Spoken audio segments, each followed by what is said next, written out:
Bonjour à tous. On va voir aujourd'hui dans cette capsule les filtres, le principe de filtre automatique sur Excel. Donc, comme son nom l'indique, le filtre permet d'afficher et de masquer des éléments dans cette base de données et automatique le résultat. Donc le principe de filtre automatique, c'est comme son nom l'indique, automatique, c'est d'afficher automatiquement le résultat sur la même source de données.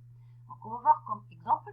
Donc, comment je vais appliquer le filtre automatique. Premièrement, je dois cliquer sur une information de la base de données, puis cliquer dans l'onglet données, le bouton filtrer. Donc, le principe de filtre automatique, c'est d'afficher un ensemble d'informations de la base de données selon un critère.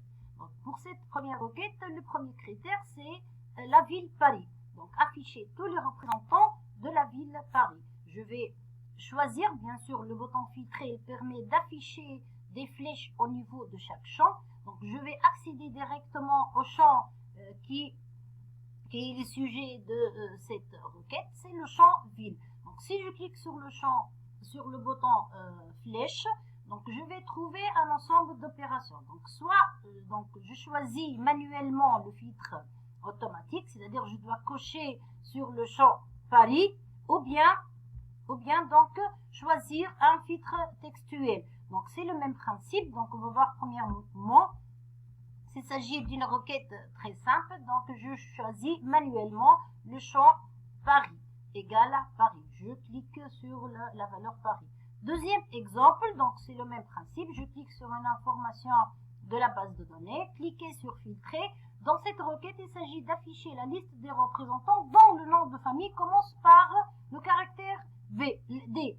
Donc le filtre textuel, je peux choisir cette fois-ci un filtre textuel. Il s'agit de choisir le verbe que vous voulez utiliser dans votre filtre automatique. Donc commence par, je choisis le verbe commence par. Commence par quoi? Par le caractère D. Voilà, dans cette requête, je prends un autre exemple, la liste des représentants dans le prénom. Donc premièrement, bien sûr, je dois cliquer sur filtrer.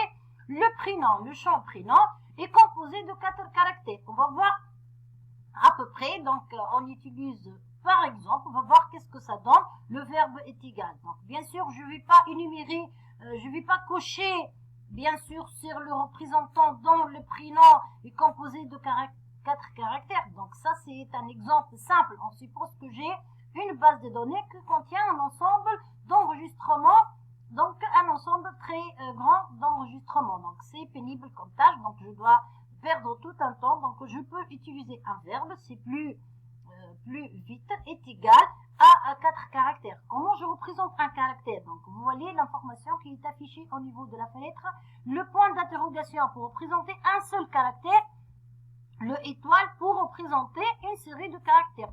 Comme le prénom est composé de 4 caractères, donc le premier caractère c'est point d'interrogation, deuxième, troisième et quatrième. Ça c'est égal à 4 caractères, exactement 4. Je mets 4 points d'interrogation. Voilà, donc je vais trouver Paul et Jean. Donc autre requête, donc la liste de représentants de la ville Paris et CG. Donc je choisis le champ vente avec le filtre textuel, je combine avec l'opérateur logique et, donc est égal à Paris, je choisis dans la liste Paris, et est égal à CG. Donc on va voir qu'est-ce que ça donne.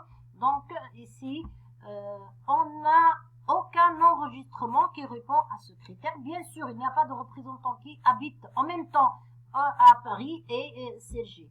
Autre requête, donc cette fois-ci, on va changer. Au lieu de et, on va utiliser le ou. La même chose, je choisis le filtre textuel. On choisit ou avec le même verbe et est égal à Paris et ou bien donc CG. Donc bien sûr, ça va afficher soit Paris, soit CG. Il va masquer les autres enregistrements. Dernier caractère, dernier filtre automatique. Donc ici, qu'est-ce que j'ai besoin d'afficher?